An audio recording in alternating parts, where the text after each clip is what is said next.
வணக்கம் நண்பர்களே, தமிழுக்கு வணக்கம்.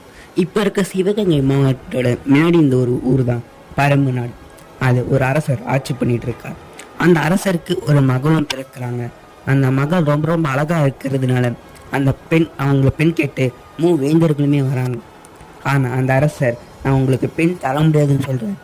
இதை கேட்ட உடனே அந்த வேந்தர்களுக்குமே கோபம் வந்ததுனால போர் அறிவிக்கிறாங்க. அந்த சூழ்நிலையில் வேற அரசர் உடல்நிலை வேற சரியில்லை.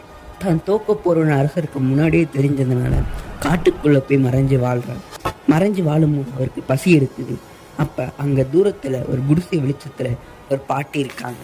அந்த பாட்டி கிட்ட போய் சாப்பாடு கொடுங்கம்மா, பசிக்குதுன்னு சொன்னப்போ அந்த பாட்டி என்கிட்ட வெறும் பழைய கஞ்சி தான்ப்பா இருக்குன்றாங்க.